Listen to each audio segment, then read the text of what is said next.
와우. 달순의 라이브. 자, 위클리 세리아. 야, 아, 제가 돌아왔습니다. 오랜만입니다. 예. 네. 미친 아탈란타. 예.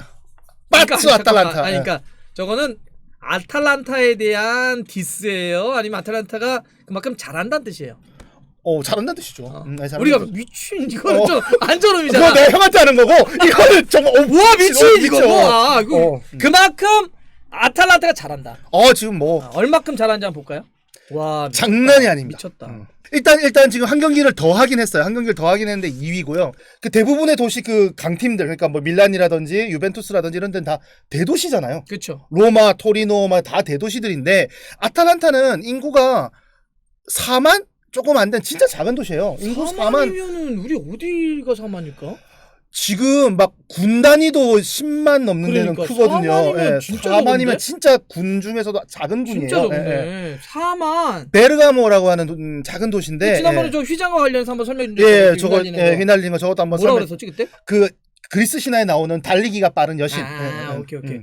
자, 이게 지금 현재 2위인데 이게 저게 뭐냐면 녹색으로 올라가 있는 게 뭐냐면 저희 2부 있을 때요. 2부. 그러니까 불과 한 10년 전만 하더라도 2부에 있었던 팀. 2부 1부로 왔다 갔다 했죠. 1부에 왔어도 지금 보면 뭐 최근에야 뭐 당연히 2위도 하고 3위도 하고 뭐 이렇게 4위 이렇게 해 가지고 이제 올라왔지만 한동안은 거의 중위예요. 예. 중하위권에 중하위권이에요. 예. 그런 팀인데 정말 어마어마한 그 결과물들을 내고 있습니다. 그리고 특히나 지난 그 올해의 이 아탈란타의 축구를 한 단어로 정리를 해보려고 하니까 약간 그런 느낌? 조립식 벌떼 축구? 조립식 벌떼 축구 이런 말로 조금 설명을 해볼 수 있을 것 같아요. 그래서 자 정리해 보면 네. 지금 이탈리아 세리아에서도 엄청나게 잘해주고 있고 예. 특히 챔피언스에서 미쳤거든. 지금 8강 갔죠. 챔피언스도 미쳐가지고.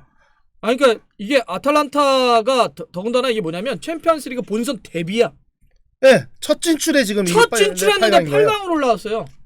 그다음에 이런 기록 보면 미쳤습니다. 진짜 이게 그냥 이탈리아에서 세리아에서 2위만 하고 있다는 게 아니라 현재 지금 95골 넣고 있다는 게 이게 이탈리아 세리아에서만 그렇다는 거 아니야? 네네네. 이번 시즌. 네네.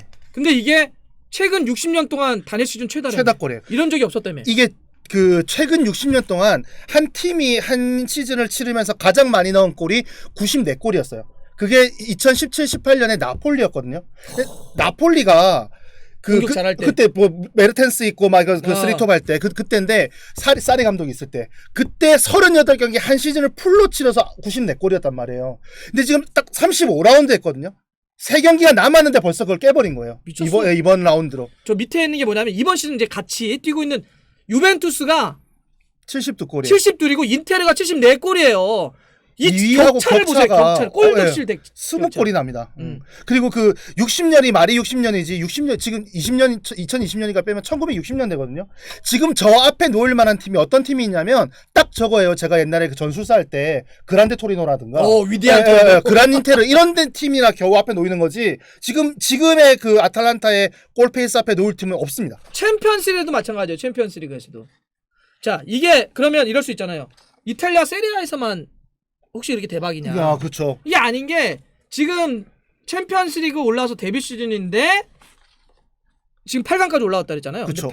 이 8경기 동안 16골. 16골 넣었어요. 경기당 2골 넣었고 더 무서운 거는 그 챔피언스리그 올라오면서 지금 아탈란타가 이것도 나름 기록인데 챔피언스리그 역사상 첫 3경기를 다 지고 16강 진출한 유일한 팀이에요. 오케이. 다 기억하실 거예요. 야, 근데 그거 옛날 같다. 한번 이렇게 휴진이가 있다가 하니까 그러니까 올촌데도 지난 7월 15일 날 브레시아전에서 6대2로 승리를 했단 말이에요. 근데 그 6대2로 승리한 경기가 이번 2019-2020 시즌에 4번째 6득점 경기예요. 한 경기에서 6골 이상 넣은 경기가 올 시즌 4번인데 6골 이상 넣은 게 이게 그러니까 올 시즌에 4번 이상 6골 넣은 거잖아요. 그게 5대 리그의 유일한 팀이에요. 이 6골 이상 경기는 5대0 경기를 빼버린 경기예요. 5대0 경기가 2번이나 있습니다. 그러니까 6골 이상 5대0은 쳐주지도 않는 거지. 5대0 그런 건 5대0 필요 없어. 6골 이상 넣은 게 4번이란 거예요. 5대0은 치지도 않은 거야 지금. 뭐야 이 팀? 팀의 공격 지금 11명이 축구를 하는데 11명 중에 두 자릿수 공격 포인트를 갖고 있는 선수가 7명입니다. 이거. 지금 여기 지금 이거하고 끼워 맞추려고 그러니까 쉽게 얘기하면 한 거죠. 예. 공격 포인트가 두 자릿수라고 하는 게 이제 골하고 도움 예. 합쳐가지고 플러스가 이제 10 이상이라고 하는 건데 이게 7명이라는 얘기는 이게 7명이란 거는 어마어마한 거죠. 거기다가 지금 또 뭐가 있냐면 이 그 앞에서 90억 골 났잖아. 이 팀 진짜 독특한 진짜 팀이에요. 독특한 팀이에요. 공격 포인트가 두 자릿수가 무려 7명이라는 얘기는 한두 명이 상대를 부수는 게 아니라 그냥 벌떼처럼 달려들어서 다 때려부수는 다 부수는 거야 상대. 다 부수는 거예요. 그래서 아까 뭐라고? 조립식 벌떼 축구.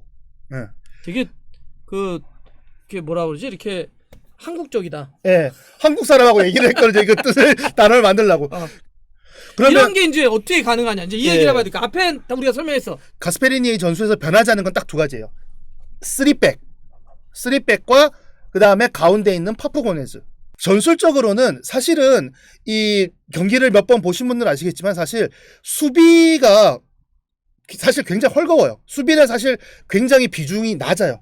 보통 이게 그 상위권이나 아니면 챔피언 데서 높이 많이 진출한 팀들은 일단 수비를 단단하게 하는 것이 기본인데 사실은 수비가 공격의 화려함에 비해서 많이 좀 뭐라고 해야 될까? 폄하까지는 아니지만 좀 가볍게 여기는 거는 분명히 있어요. 근데 그거는 뭐 사실 실제로 지금 이 팀에서 이 갖고 있는 수비 역량을 있는 선수들이 뛰어나지 않은 것도 있어요. 지금 3백에 보면 예를 들면 뭐 마티아 칼다라 뭐 아주 그 총망받는 유망주지만 아직 꽃을 피지 못했고 뭐 짐시티라든지 뭐 팔로미뇨라든지 이런 선수들도 뭐 수비 센터백이지만 수비를 잘하는 센터백이라고 보기는 어려워요. 그러니까 3백이 단단하지 않으니까 그 중간에 있는 더블 볼란치, 그러니까 끊임없이 이거를 데룬이라든지 이런 선수들이 끊임없이 그 수비에 자리를 해줘야 돼. 하지만 그 나머지 모든 선수들은 라인이 저 위까지 올라가 있어요. 그래서 그 어떻게든 공격에서는 항상 그 수적인 우위를 항상 가져가고 특히나 그 지금 이 팀의 공격 그 전술에 있어서 가장 핵심 중에 하나는 두 가지가 있는데 바로 파푸 고메즈와 이 로빈 고젠스. 이 파푸 고메즈는 사실 그 물론 이 아르헨티나 대표팀에 뭐 불려가서 4경기를 뛴 경험이 있긴 하지만 사실 아르헨티나 국대가 원체 화려하니까 불려나가 자주 소환되는 선수는 아닙니다만 이 아탈란타 전술에서만큼은 다른 선수는 다 빠져도 돼요. 아까 말씀드렸던 대로 시스템으로 잡혀있는 팀이기 때문에 어떤 한 선수가 나간다고 흔들리는 팀은 아닌데 파푸 고메즈가 나가면 이 팀은 아무것도 아닌 팀이에요. 왜? 저 선수가 원래 저 선수의 그 포지션은 세컨 스트라이커나 그 스트레쿼르티스타 요 위치였거든요. 근데 가스페리니 감독을 만나서 이 팀에 오면서부터 파푸 고메즈의 이 활동 범위가 넓어져요. 그러니까 톱에서부터 보통 이제 우리가 말하는 박스 투 박스가 그 트레쿼르티스타에서 이 딥라인 플레이메이커까지를 박스 투 박스라고 하잖아요. 요게 이만큼 올라가 있어. 그러니까 중미에서부터 탑까지가 이 파푸 고메즈의 활동 영역이야. 근데 아까도 말씀드렸듯이 이 가스페리니 공격의 핵심은 그 양쪽 윙백을 정말 지나치게 끌어올려서 공격에서의 수적 우위를 확보하는 거다 보니까 그러면 아까도 뭐 그 K리그 저기서도 봤지만 그만큼 올라가면 당연히 밑에가 비잖아요. 그 자리를 채워주는 역할까지 새로 부여받은 게 파푸 고메즈예요. 거기다가 두 번째로 중요한 선수가 아까 말씀드렸던 로빈 고젠스인데 로빈 고젠스는 사실 윙백이지만 뭐 수비 자리를 잘 잡는 것도 아니고 뭐 물론 수비로 뛰고 있습니다만 수비 역량이 뛰어나지도 않아요. 대신에 아까 그 기록에서도 보셨을지 모르겠지만 로빈 고젠스의 올 시즌 기록이 9골 8어시스트예요. 윙백이 거의 한 시즌을 치면서 텐텐에 가까운 기록을 지금 내고 있는 거죠. 그러니까 그 포지션상으로는 왼쪽 윙백으로 출전하지만 거의 윙 포워드 가까이 뛰고 있는 거고 그 나간 자리를 밑에 있는 선수들이 마치 아까 제가 조립식이라고 말씀드렸는데 고젠스가 올라가는 사이를 밑에 그 팔로미뇨나 이런 선수들이 착 이렇게 수비진에서는 정말 블럭을 쌓듯이 조립식으로 딱딱하고 나머지 위에서는 이제 그 인원수를 뭐 양쪽 윙백을 극단적으로 끌어올려서 수적인 우위를 가져가는 벌떼 축구를 하고 그래서 조립식 벌떼 축구 이게 가스페리니 축구의 이번 아탈란타의 가장 큰 핵심이 아닌가 이렇게 보여집니다. 전술이 하나의 어떤 분명히 철학적인 그 전술사의 흐름에 있을 텐데 네네네. 그 어떠한 흐름에 이렇게 타고 있다고 봐요? 이 사람은 이탈리아 감독이지만 극단적인 네덜란드 축구 신봉자예요. 토탈 사커. 그러니까 물론 토르난테 같은 이런 고대 그 옛날 이탈리아 축구의 개념을 도입을 하고 있지만 기본적으로 그 트랙 콰르티스타인 파푸 고베즈가 밑까지 내려온다라든지 윙백이 거의 페널티 에리어 안까지 뛰어들어서 톱처럼 움직여서 골을 넣는다든지 이런 것들은 포지션을 파괴시키고 언제 어디서나 항상 뭐 전원 공격, 전원 수비를 할 수 있는 이런 개념을 기본적으로 깔고 있어요. 그래서 이탈리아 축구의 어떤 특징적인 부분들을 도입은 하지만 기본적으로 이 사람은 네덜란드 토탈 사커의 신봉자입니다. 재밌는 건 뭐냐면 매년 선수들이 스쿼드가 갈려요. 예를 들어서 첫해 갈리아르딘이나 이런 선수가 잘했으면 팔려 나가겠죠. 마이너 구단이니까 팔아야 운영비가 나오니까. 그래서 갈리아르딘을 판다거나 뭐 스피나쪼라를 판다거나 해서 잘하는 선수를 계속 팝니다. 뭐 파트릭 시크 작년에 잘했다가 나갔어요. 캐시에 잘하다가 밀란 갔죠. 그럼 그 자리가 계속 화수분처럼 뭐 뉴스에서도 나오고 뭐에서 나오고 계속 그 자리가 전혀 선수의 빈자리를 느끼지 않게 계속 선수들이 계속 나온다는 거예요. 이건 제가 알베르토한테 지금 듣고 온 얘기예요. 우리가 알고 있는 알베르토 몬디. 예. 알베르토 몬디가 예전에 그 축구 선수 할 때 그 유스 시절에 아탈란타하고 그 시합을 뛰어본 적이 있대요. 오케이. 근데 정말 절대로 못 깨는 팀이 아탈란타래요. 그 유스 시절부터 어마어마하게 돌린다는 거야. 체력 싸움에서 일단 2배 이상 정말 또야가지 못할 정도로 체력 훈련을 혹독하게 시키고. 요거는 휴민트네. 예. 알베를 통해서 아탈란타의 유소년의 어떤 시스템을 지금 딱 짚고 바로 듣고 온 거예요. 거기다가 이 아탈란타 같은 경우는 이 프리마베라 유소년 그 프로젝트 중에 뭐가 있냐면 어느 정도 나이가 되면 이 선수들을 주말에는 수도원 있잖아요. 수도원에서 합숙을 시킨대. 그 수도원이 굉장히 규칙적인 생활을 하고 막 이렇잖아요. 그래서 수도원에서 그걸 시키고 공부 못하면 게임 못 뛴대요. 아무리 골 많이 넣어도 학교 성적 안 좋으면 게임 못 뛰긴대. 이게 어디서 온 거냐면 가스페리니 감독이 그 선수를 은퇴하고 선수 때는 물론 큰 커리어가 없었지만 그 코치로서 첫 번째 시작이 바로 유벤투스의 유소년 출신이었습니다. 유소년 감독 출신이었어요. 가스페리니가. 거기서 배워왔던 어떤 그 여러 가지 그 이 시스템이나 이런 것들을 아탈란타에 그대로 이식하면서 아탈란타는 1군에는 이 아탈란타는 마이너 팀이기 때문에 1군에 있는 주전 선수들에게 오퍼가 들어오면 팔아야 돼요. 안 그러면 운영이 안 되니까. 대신에 그 셀링 클럽. 네, 셀링 클럽이었어요.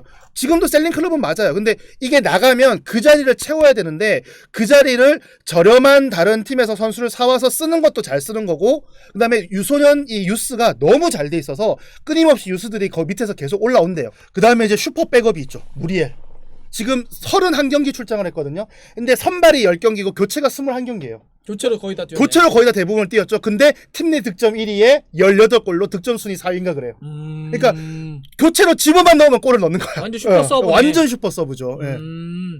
일리치치 같은 경우에는 최근 폼은 살짝 안 좋아서 최근에는 좀 결장을 한다든지 아니 투입이 안 되는 경우가 많고 그 자리를 이제 파고 들어갔던 게 이제 그 파살리치 말리노프스키 이런 선수들이 좀 치고 들어가고 있고, 뭐 주전은 뭐 아무래도 뭐 고메즈는 전혀 바뀌지 않고요. 이제 그래서 이제 뭐 두산 사파타라든지 아니면 뭐 일리치치를 쓰거나 아니면 그 고메즈를 올리고 그 자리에 파사리치를 쓴다거나 이런 식으로 다양한 톱 자원들, 공격 자원들을 그 가스페리니는 그 때와 장소 혹은 상대 팀에 따라서 굉장히 계속 짝을 바꿔가면서 다양하게 쓰고 있습니다. 자, 그래서 이렇게 정말 스탯도 그렇고 전술적으로도 그렇고 정말 미친 아탈란타가 챔피언스리그에 처음으로 본선에 올라간 아탈란타가 8강까지 가서 파리랑 만난다. 네. 일단 되게 재밌는 게 아탈란타 그 1군 스쿼드 있잖아요. 1군 스쿼드 선수의 모든 연봉을 다 합치면 3,600만 유로입니다. 그런데 파리에서 가장 유명한 선수가 은바페도 있지만 네이마르가 있잖아요. 네이마르의 올해 연봉이 3,700만 유로예요. 네이마르 한 명보다도 아탈란타 선수 스쿼드 1군 스쿼드 전원이 연봉이 작은 거예요. 그 정도로 정말 빅클럽과 아닌 클럽의 싸움이라는 게 일단 흥미가 있고, 아까도 말씀드렸듯이 이 아탈란타는 챔스 첫 출전이에요. 물론 8강도 지금 여기까지 온 것도 어마어마한 성과죠.